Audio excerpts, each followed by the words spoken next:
think my mic's a bit low. There we go. Good afternoon and welcome. Moneyline MMA coverage. UFC BC is coming up this Saturday. Jose and I returning off of a card in which, where was that? It was a Brazil card, I believe. Yeah, man. Oliveira looked like a dog out there against late replacement Mateusz Gamrot. Oliveira, man, finishing Gamrot in kind of easy fashion, man. I think it was a round 2 finish, if I recall. But Oliveira kind of dominated round 1. Let me double check it was a round 2 finish. Yes, it was.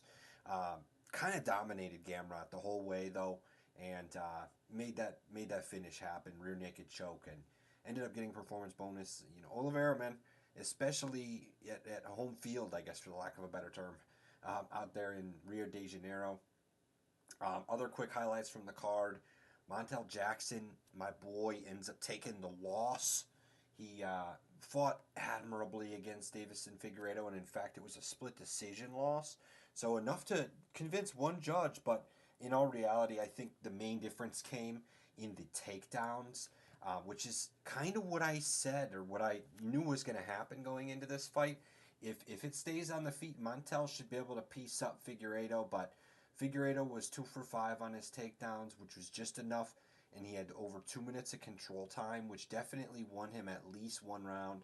And obviously that second round was kind of up in the air with the judges, but in any case, split decision loss for Montel. But I think that speaks volumes on what Montel's potential is, because Figueiredo's former champ, man, and he knows what to do to get the wins in the octagon. I guess other quick highlights. Pinto knocks out Jonata Denise. Wow, not surprised. Jonata Denise lands one official strike in that fight. Yikes. Ricardo Ramos loses to Khan awfully by submission. Lucas Almeida loses to Michael Aswell by decision for the main card opener. So some good fights going on there in Brazil, and we're not returning to a card in Vegas. We're going to be going to Vancouver, British Columbia for a card headlined, as I might have already mentioned, by RDR fighting Brendan Allen, a fight with ideally some context for championship potential, contender status at the very least for the middleweight division. I think we'd like to see Khamzat fight someone like Fluffy Hernandez first, but RDR is not far off, especially if he gets the win against Brendan Allen, and obviously vice versa. But RDR, since being signed into the UFC as a strong MMA veteran, is 4-0, including a most recent win against Robert Whittaker. So without further ado, let's get into our picks for this card. Jose and I have made 5 picks separate from each other and weighed those picks in order of confidence, with 5 weight being the most confident, 1 weight being the least confident. And without dilly-dallying around, we'll get straight into our locks of the week, which in other words is our 5 weight picks. And all we did was confer on these picks before the show to know what order we're going to go in, since, as I mentioned, we're starting with our lock of the week. For me, my 5 weight pick of this Saturday in Vancouver, British Columbia, is going to be right in the main event. I already mentioned RDR and Brendan Allen are fighting. RDR undefeated so far in his UFC tenure. Brendan Allen is 1-2 in his last 3, excuse me. But before that, went on a nasty streak, beating guys like Chris Curtis, Paul Craig, Bruno Silva, so on and so forth. In terms of odds for this fight, RDR is a -215 favorite. Brendan Allen is a +164 dog, and my 5 weight is going to be on RDR. I'm taking RDR to win this fight as a guy who is a decently bigger body, 2 inches of height, 3 inches of reach, and I like what RDR brings to the table in both facets of the game, and that's honestly something that I feel like Brendan Allen kind of leans into and utilizes really well, is the fact that he's kind of a jack of all trades. He lands some takedowns, he lands some strikes, he'll go for a submission, and in fact there was a time when he had 4 straight submission wins in a row before beating Chris Curtis by split decision, and then later losing to some really like a high-end striker in Imavov, and then a high-end wrestler in Anthony Hernandez. So to me, my assessment of Brendan Allen, although vague a little bit for sure, is just that he's good at all things but not a master, and those who are a master at one of those things can still outperform him in that field. And to me, RDR kind of strikes me as a similar kind of guy, where he'll get a submission or he'll get a KO. He's already done both in the UFC, and his most recent win was a split to Whittaker. So that goes the full 25 minutes. RDR already has the experience with the 25-minute fights, and Brendan Allen has been in a main event before as well. He went 25 minutes with Chris Curtis after all, but since then had 3 straight 3-round fights. I don't know, for these reasons, I think RDR is ready. I think this is RDR's time. In fact, RDR is a little bit more of a grizzled veteran in my opinion. Neither of these guys are too old. RDR's in his mid 30s. Like this is the really top peak of his prime, and Brendan Allen's getting into it at 29 years old. So to me, I'm loving Rainier DeRitter here. I think he beats Brandon Allen striking or wrestling, specifically in the wrestling department if needed. But I think no matter what, Rainier DeRitter is the better fighter here. What do you think, Jose? Yeah, Nick, I agree with you. I think RDR has this in the bag for sure, but he is my 3-weight. The reason is because, I mean, Brandon Allen is just a tough guy, and both guys do have similar styles. Like, both have a lot of experience. They have KOs and TKOs, but mostly, majority of their wins from their records come off submissions. And the thing that Brandon Allen has more over RDR is rear naked chokes versus RDR. He himself, I think, is a little more diverse with his submissions. He's gone submissions, like he's got rear naked chokes, he's got triangles, inverted triangles, a baraboo choke, a brabu choke. So he's a little more diverse with how he submits people versus Brandon Allen. Brandon Allen, you know what to expect from him. He's going to try to take your back and try to get in that rear naked choke from behind you. So in this one, I think RDR, he just offers more diversity to his grappling versus Brandon Allen. And when it comes to the striking game, RDR is just so awkward when it comes to striking. Just his movement is just very unorthodox, and he does have a 3-inch reach advantage over Brandon Allen. So I think that reach advantage is going to be in his favor. He's going to get the better end of the exchanges, and even when it comes to takedowns, honestly, like it's showing right here statistically that RDR is more likely to go for a takedown than Brandon Allen. So, but Brandon Allen is more likely to attack the submission faster because, again, I think he's just more eager to try to want to take someone's back and get that submission versus RDR. He kind of just lets things fall into place, and he doesn't force a submission, but he'll just attack it once it opens up and it's there. Like RDR, he's the type of guy. If Brandon Allen puts him on his back, he can just, I think he'll be fine, kind of like Gerald Mearshart. If you put him on his back, he's going to be fine, and he'll let you beat him up off his back, and then he's going to eventually try to sweep you and get you in a vulnerable position. So I think RDR is the better fighter in this one, and I think he's going to be a lot more flowy wherever the fight goes, and he's just going to roll with it and ultimately beat Brandon Allen. Of course, I would want to say, I mean, the fact that RDR was able to TKO Bo Nickel, who Bo Nickel is a strong wrestler, but also has some power behind his punches. The fact that he went in there and was able to do that, I think like he could TKO Brandon Allen. Because just again, Brandon Allen, he does have good submission skills as well. So I think both guys might almost cancel each other out with submitting each other. So if it's a win for RDR, I think it's going to be more via either unanimous decision or a stoppage via KO/TKO. So this one, I got RDR, but he is my 3-weight. I think it's a great assessment, Jose, and we basically agree on everything. And you make a great point. I mean, both of these dudes, I was looking at, both of them have 14 submission wins in their professional MMA career. That's a ton of submissions, and I think you're right. I think there's a high chance that it does kind of cancel each other out, and in the end, it might come down to striking or it might come down to wrestling position. And I'm glad to take RDR's side in both of those scenarios. One last thing I'll say statistically as well. Granted, there's a bit more of a sample size for Brendan Allen as he's been in the UFC longer. But Brendan Allen actually has a negative striking differential. RDR sits at about 0.5, so he's 0.5 in the positive, at 3 landed in 2.4 absorbed. So I'm just liking that. I think Rainier DeRitter can piece up Brendan Allen if needed and win that fight by decision, as you're saying. Yeah, so this one, I like Brandon Allen. I mean, I like RDR. So if he gets this win, I think he's, definitely up in line now to get a title shot pretty soon. And that being said, yeah, this is one we heavily agree on. Possibly our lock of the week that you have yet to tell. But that being said, yeah, he's your 5 and my 3-weight. And that being said, I think we're good to move on to my 5-weight. Yeah, the only other comment I'll make in terms of that is just being curious. Like, I do feel like, honestly, Imavov and Fluffy Hernandez are next in line, even if RDR wins. But I don't know. RDR is definitely starting to talk. At least I'll admit that. True, yeah, he is definitely in the discussion. I would say, yeah, Imavov probably, yeah, probably Imavov to be honest. Like Yeah. he especially what he did to Izzy. Right. So that yeah, that's it. Yeah, the division's definitely it's kind of a nice lineup of dudes for Kamzat. Yeah. So The middleweights is looking good now, especially after Izzy's kind of era is over. But either way, yeah. Let's move on to your 5 weight. so for my 5 weight, this is going to be the bantamweight bout between Marlon Chito Vera and Ayman Sahabi. And right now, uh, Chito Vera, he is the betting underdog at plus 108, while Sahabi is the betting favorite at minus 136. This fight kind of came last minute. Sahabi had he had someone else was his original opponent, but then that got scratched and pushed down later down. No, Marlon had a different opponent. I think it was Batista, and then he pulled out, and then Zahabi called out Marlon Vera, and they made it happen. And honestly, like I think Marlon Vera he's obviously the underdog because he's just coming off two back-to-back losses and unanimously won to Sean O'Malley and one to Davis and Figueiredo. But I still think he's the dog. I still think he's still in it. Zahabi, he came in and he beat an aging Jose Aldo.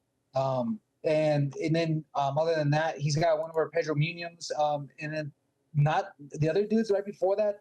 Not too many impressive big names. Marlon Vera's definitely been more to the ringer with the people he's faced, like Corey Sandhagen, Dominic Cruz, Rob Font, Frankie Edgar. He's fought Jose Aldo himself.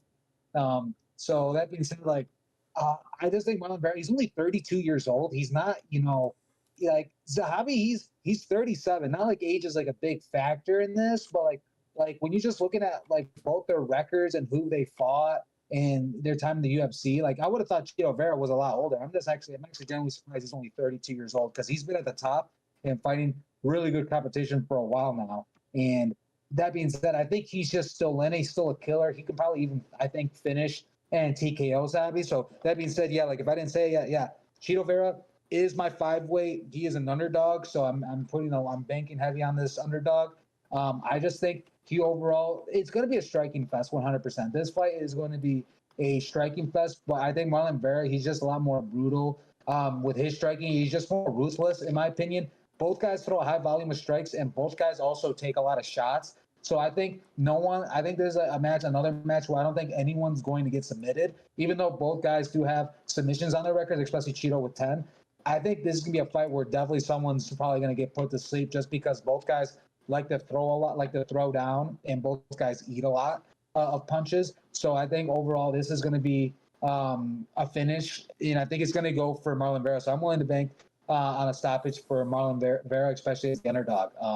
I like Cheeto a lot. He has only he has a 2-inch reach advantage, so not too much, but like again the experience that he has. Though Sahabi comes from a great camp. His obviously his brother is Faraz Sahabi, who was the longtime coach of George St. Pierre. So he comes from a really good camp. But Marlon Vera has also been at a great camp, and again, I just think his experience is just going to outweigh, and he's going to beat Zahabi because again, I'm more impressed by the fights that Marlon Vera's had, win or lose, versus the wins that Zahabi's had recently. So that being said, I'm making on Marlon Vera. He's the underdog. He is my 5 weight. Nick, what are your thoughts on this fight? We actually have a flop there.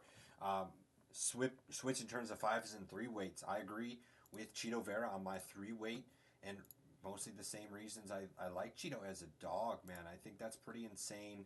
You mentioned his experience and his age is kind of rare to be in your low 30s and have as much experience as Cheeto has. And, you know, he's clearly got a chin. I'll never forget the Sean O'Malley, knee to the chin. I'll never forget that. This man isn't going to get finished, at least this early in his career. Maybe everybody loses their chin eventually, but to me, it's no way. He's still in his low 30s. He should be just fine. I mean, Zahabi's good, but I'm with you. Like, he hasn't really beaten anyone that impressive. Jose Aldo is great, as old as he is, for sure, but Jose Aldo, I don't think was ever looked at as like a contender in his older age. He was just a guy that's like a tough outing. Like, he's always going to give you a tough fight, of course, but either way, Cheeto Vera losing to dogs left and right, has 5-round experience out the wazoo, and this isn't a 5-round fight, but I just feel like Cheeto Vera, you might as well basically write this one in as over 2.5 rounds. I feel like it's almost guaranteed.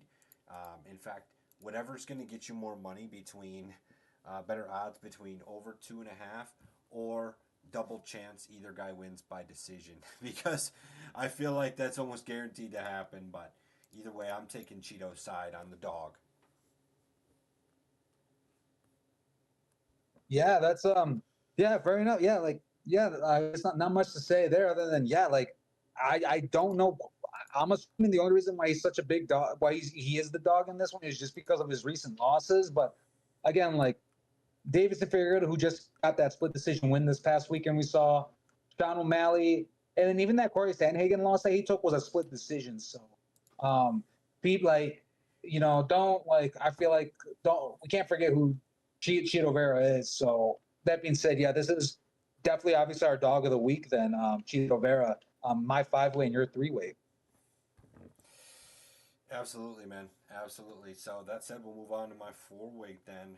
My 4-weight's going to take us straight into the co-main event. Maybe the fight I'm most excited for, just because I'm a big Kevin Holland fan, and I think this is a pretty interesting matchup between Kevin Holland and Mike Malott. And I just think Mike Malott's a guy that I had high aspirations for, and maybe I fell off his train a little too fast, I guess. He lost to Neil Magny after getting 4 wins in a row, and he lost by finish to Neil Magny, and I believe that was a card in Canada as well, and he just sucked. I'll never forget that. And it was he comes back and he beats Trevin Giles. Like Trevin Giles is not good.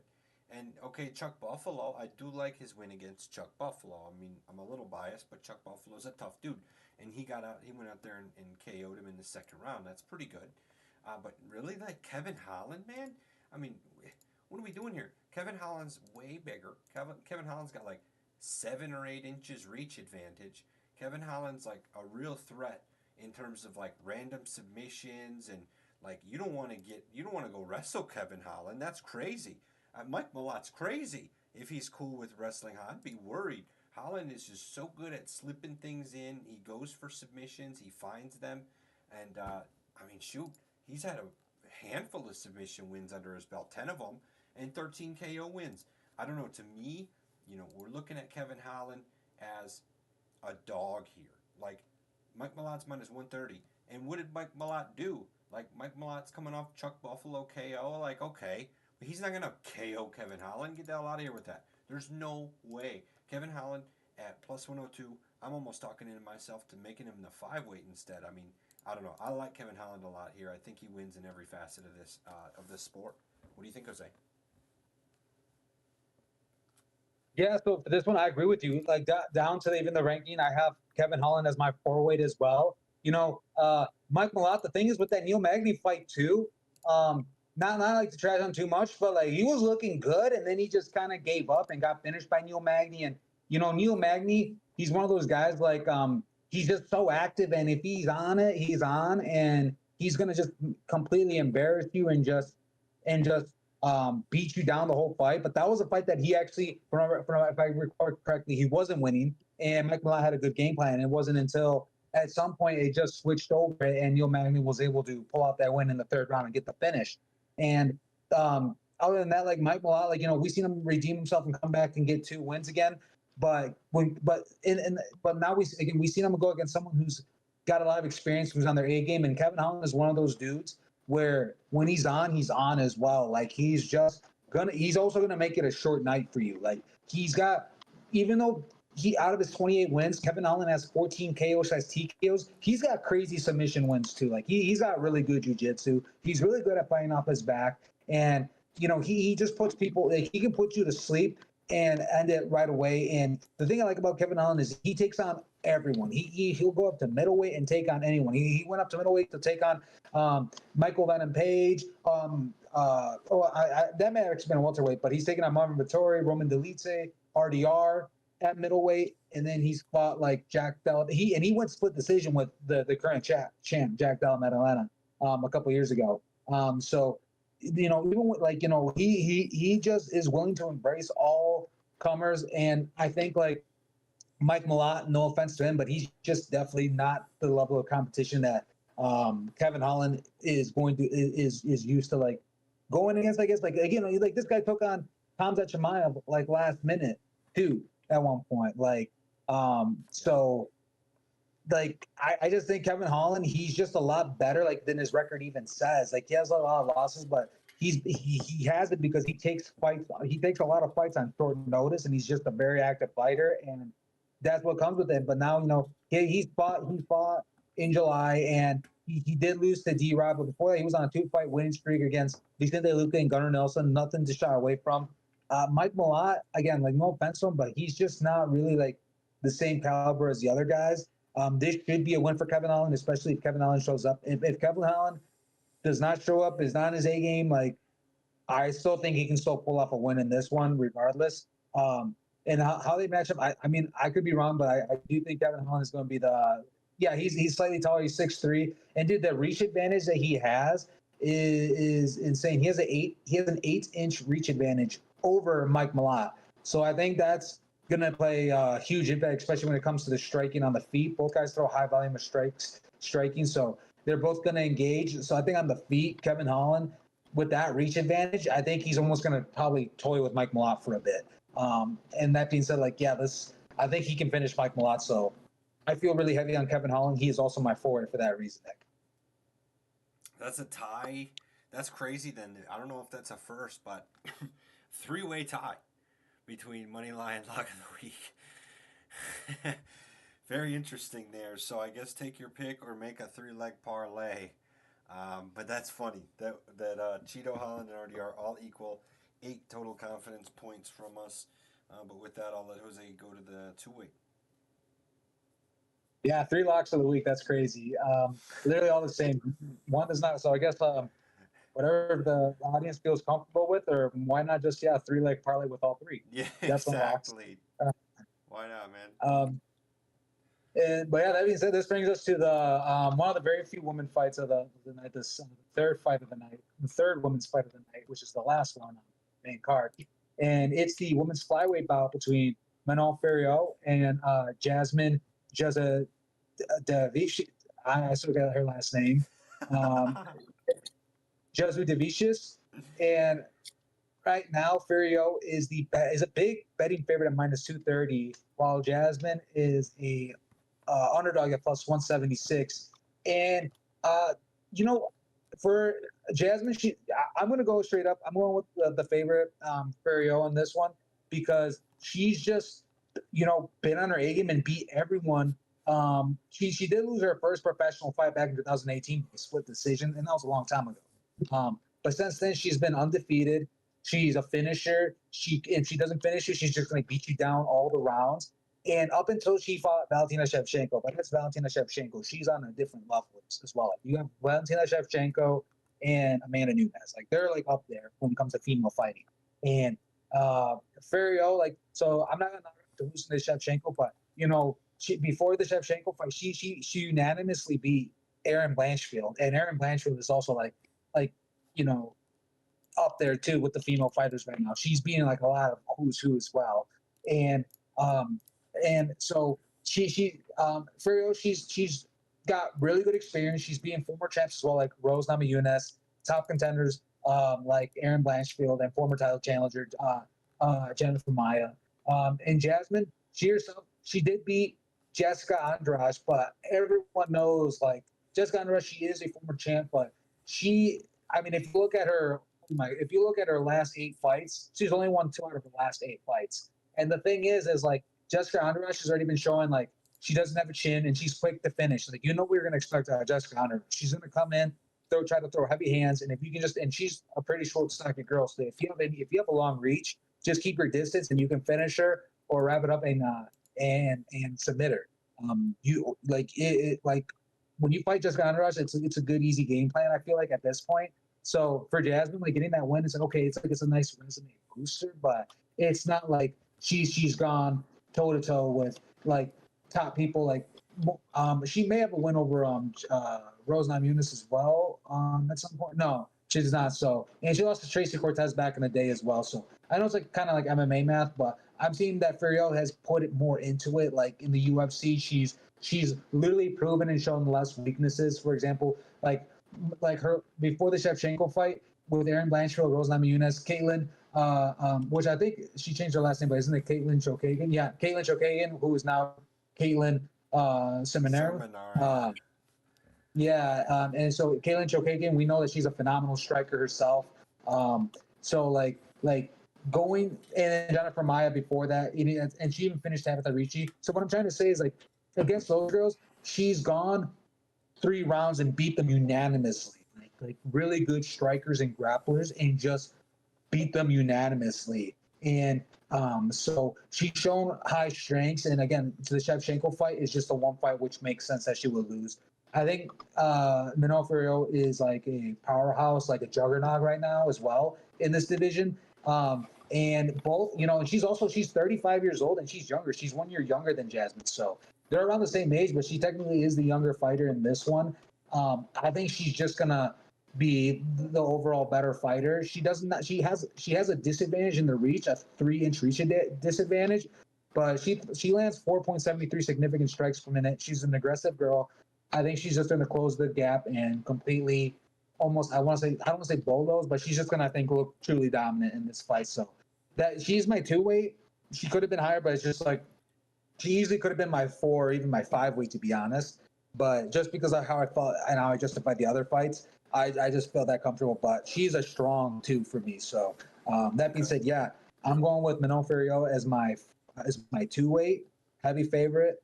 Nick, what are your thoughts on this fight? I definitely agree. I didn't have an official weight, but I definitely picked Firo as well. Yeah, just overwhelmingly kind of dominant against everybody besides Shevchenko, and that doesn't give me reason enough to think that she won't succeed against Vicious. I understand Jasmine's also on a pretty impressive streak. 5 fights in a row, 3 of them being submission wins, but that doesn't worry me too much with Firo. She's got almost a 90% takedown defense, and I don't see this really getting to the feet. And I think she definitely pieces up Jasmine on the feet. Yeah, so that being said, she's my 2 weight. You don't have a weight on it, but you definitely agree with her on her as the pick. And that being said, that leaves us to that brings us to your 2 weight. Yeah, so my 2 weight's going to take us. I think this is the opener of the main card. This is Kyle Nelson versus Matt Frivola, lightweight bout, and I'm going to be taking the steamroller to beat Kyle Nelson, and it's pretty explanatory why. The last 6 of Frivola's fights in the UFC have been won or lost by a KO, and 5 of them were in the first round.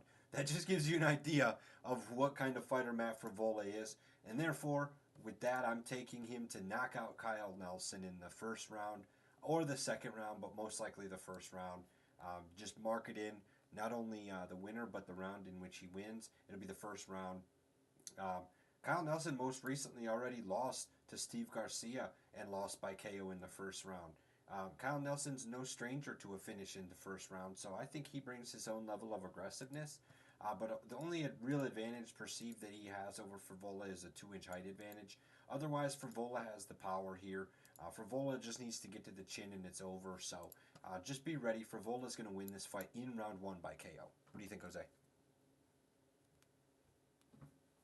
Yeah, Nick, I agree with you. I'm at Frivola as well. I actually feel really strong on Matt Frivola as well. It's just how the rankings happen. Like, he is my 1 weight, obviously, by process of elimination. Matt Frivola is a really good fighter. He's a lot better than what his record actually even shows. And but he's just been losing to like some tough studs like Armin Sarukian, Benoit Saint Denis, Faraz Saim. So like he's just had some unfortunate matchups early on in his career too, and that's kind of like put him back. Like so he hasn't really caught his stride to have continuous wins. But when he gets those wins, he's a finisher. Like you mentioned, he's either kill or be killed, especially early on in the fight. He was on a 3-fight winning streak where he was just finishing people right away in the first round. And Kyle Nelson, dude, like they're actually similar age. He's actually 1 year younger, but he lost to Steve Garcia. Nothing wrong with that. Steve Garcia is boss, but like other than that, like most of his other fights, he's carried on some big losses, some dudes like Billy Q, our guy, but lost to Billy Q, Jai Herbert, draw with Du Hoi Choi, who is like very inactive these days and has been for a while. So Yeah, like I just think Matt Villa definitely shows more to the table. He's a lot again. I truly think he's a lot better than what um, his record shows. He comes from a great camp with Aljamain Sterling and Marab. And that being said, yeah, he's about if he's on his A game, he's gonna be uh he's gonna be on it. Like his last fight that he got knocked out on too, he just got exhausted and then he just messed up and just got knocked out pretty bad by Frosted. But Man. other than that, I do think yeah, like, and it was kind of, I mean, like he did what he was told. You hear his coach say, spin around, turn into him, and he does it. And then, so you can kind of blame maybe the coach on that as well to some degree, maybe. It depends how you look at it. But Matt Favola, better fighter in this one. He should, again, like, I'm not surprised. Like, if he's a minus 140 favorite. Yeah. So I'm not surprised. Yeah. That being said, I agree with you on Matt Favola, my one weight. Obviously he's your two weight. So that being said, that just leaves us to your one weight. Yeah, sounds good. We have got a lot of agreements today. I don't think we've disagreed on anything, so that's at least nice. And yeah, man, I totally agree. Favola is a little bit overlooked. Also because he got finished. That was a really embarrassing loss to Terrence McKinney. I think that one really kind of derailed his anything he had going. It was coming off a loss to Armin, and Terrence McKinney does not turn out to be what we thought he would. He's been a little better lately, but I just remember how cringe it was watching him lose to Terrence McKinney in 7 seconds or whatever it was. Yikers. But in any case, we're going to take the steamroller. He's a better fighter today than he was that night, and that one fight can't explain him as a fighter. Moving on to my one weight, I'm going to be taking Air Jordan to beat Davy Grant. I believe this is the main event of the prelims, and it's really a similar matchup to what we're seeing, in my opinion, with Kyle Nelson and Matt Favola, and it's a similar kind of handicap in which I just believe Charles Jourdain's going to come in here and go for the gut um, jugular. For some reason I mixed guttural and jugular in my head, and the word did not come out right. But I'm trying to say he's going to go for the jugular. Davy Grant is kind of a slower. Like if I'm looking at Davy Grant, like don't get me wrong, he's got some KOs under his belt, but most of Davy Grant's more recent fights are kind of like slow-ish and kind of boring. If I'm Charles Jourdain, dude, I'm going in there flying. I'm going in there ready to get a KO early. Charles Jourdain losing to Gene Silva, not that bad. Gene Silva is going to be continuing up the ladder of this division. Sean Woodson already moving up the ladder. I think Charles Jourdain is also a little bit overlooked, similar to Matt Favola, and I believe he has the skills it takes to beat Davy Grant. Any thoughts, Jose? Yeah, so in this one, I don't have. Yeah, obviously I already have on my picks, but I do like Charles Jourdain. Dude, he's just kind of like been hit or miss. Really, he himself hasn't really caught a good stride. But these guys are losing to nothing but studs too. Sean Woodson, Gene Silva, and then he had a couple wins. In my opinion, I do think he's a better fighter. In this matchup, and not much to say just because I have all my picks done. He does physically he's pretty comparable to Davy Grant on how they match up height, reach, even their striking differential. Jordan does seem to take a little more hits, but dude, like yeah, I mean he's a beast. So that being said, I do like Charles Jourdain as a pick in this one. But other than that, not much else for me to say. Yeah, Jourdain takes a little more, but he also lands a little more, so I'm not too concerned. He'll figure it out. But yeah, that said, interesting show in terms of us having three tied for locks of the week. We all agreed on everything, no disagreements for the first time in quite a while. That said, make sure to pick either RDR Holland, Cheeto, or all three of them. I actually did it quickly while you were talking earlier, Jose. That is a plus 515 bet if you put your money on Holland, plus Ritter, plus Marlon Vera. So just saying, we got a plus 515 bet that we both agree on with 8 total confidence points on each of those. Let us know down below if you're riding with that three-leg parlay. We'll, of course, be back next week. I think we missed a week just in terms of the UFC schedule, but we're coming back off of this card in Vancouver, BC to get a pay-per-view in October. It's the second, I believe. Yeah, that'll be the second pay-per-view in October. We're going to see the heavyweight belt finally get put up to grabs. Ever since Tom Aspinall kind of won it, I guess you could say, even though at the time it was interim. It's officially his now, and he'll be defending it for the technical first time against Cyril Gane. So what an interesting fight that shall be at UFC 321 in Abu Dhabi. be ready because that'll be daytime fights as well. But in any case, have a good week, and we'll talk to you next.